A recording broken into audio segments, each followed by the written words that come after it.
عدل کی تعریف علامہ غلام رسول سعیدی صاحب کے بیان قرآن میں نقل کرتے ہیں. آپ فرماتے ہیں کہ عدل کا معنی ہے مساوات، برابری، اور اس کی دو قسمیں ہیں. فرمایا ایک اس کی قسم ہے عدل عقلی اور دوسری اس کی قسم ہے عدل شرعی.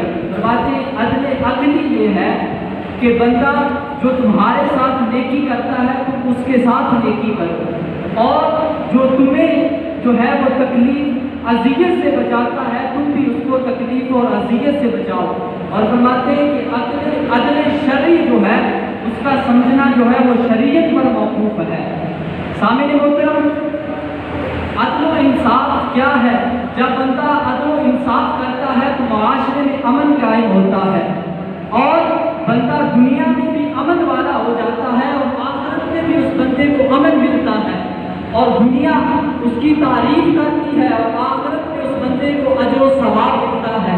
اور جس وقت عدل کو قائم کیا جاتا ہے، عدل و انصاف قائم ہوتا ہے، تو پھر حکومت اور سلطنت کو استحکام ملتا ہے. اور جب اس بندے پر حملہ ہوتا ہے، تو جب دشمن حملہ کرتا ہے تو عوام جو ہے اس کے سامنے اس کی مدد کرنے کے لیے تیار ہوتی ہے. ارے عوام تو دور کی بات ہے، جنرل بھی اس کی مدد کرنے کے لیے تیار ہوتے ہیں. آئیے زمانہ فاروقی ہے، عدل کے بادشاہ حضرت امیر المومنین حضرت عمر بن خطاب رضی اللہ تعالیٰ عنہ، آپ سوئے ہوئے ہیں اور آپ کا سر جو ہے وہ پتھر کے اوپر ہے اور بیابان علاقہ ہے. ایک قاتل جو ہے وہ آپ کو قتل کے ارادے سے آتا ہے کہ آج میں عمر کا قتل کر دوں گا. اللہ دیکھتا ہے کوئی آپ کو بچانے والا بھی نہیں ہے، کوئی آپ سے حملہ روکنے والا بھی نہیں ہے.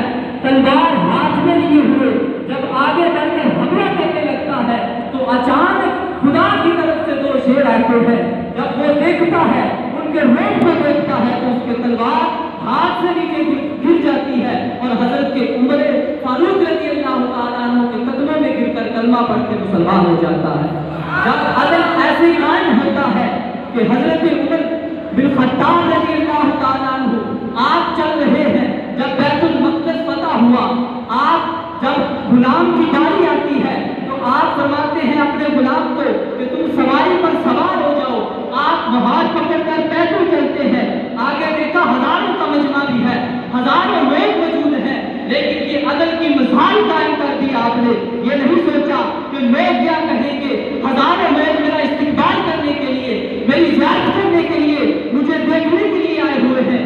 آپ نے کہا اے غلام تم سواری پر سوار ہو جا، اور آج عمر جو ہے وہ تمہاری مہار پر پکڑ کر چلے گا.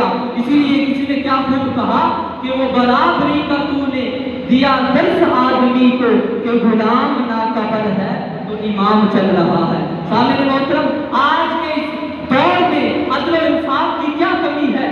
وہ لوگ جو ہیں وہ عدل کے بادشاہ جو ہیں جب عدل کرتے تھے، انصاف کرتے تھے، حکومت جو ہے وہ استحکام اس میں آ جاتا تھا. آج وہ پہلے امام جو ہے وہ مہار پکڑ کر چلتے ہیں، سواری پر غلام سوار ہوتا ہے. آج کیا ہے؟ آج جو ہے جو حکمران ہیں وہ تو گاڑیوں پر چلتے ہیں، لیکن لوگوں کو اپنی گاڑیوں کے نیچے مسلطے ہوئے چلتے ہیں. آج یہ عالم ہے، آج جسے کہا جاتا ہے کہ کشمیر یہ جنت کی نظیر ہے. آج کہا جاتا ہے کہ کشمیر جو ہے وہ پاکستان کی شہرت ہے.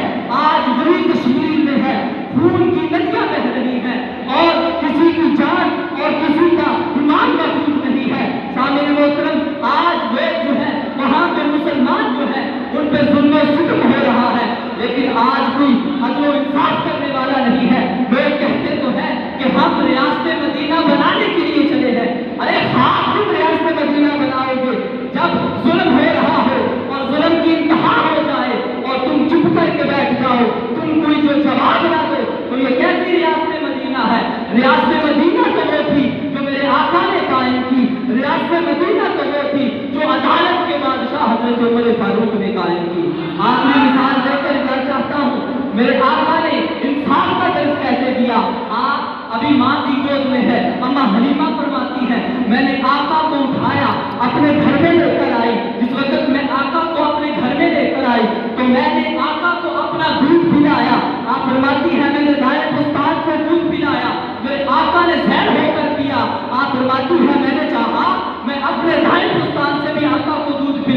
میرے آقا نے انکار کر دیا۔ جب بچپن سے ہی عدل کا درس دیا جائے تو پھر ریاست مدینہ بنتی ہے۔ اللہ تبارک و تعالیٰ ہمیں عمل کی توفیق عطا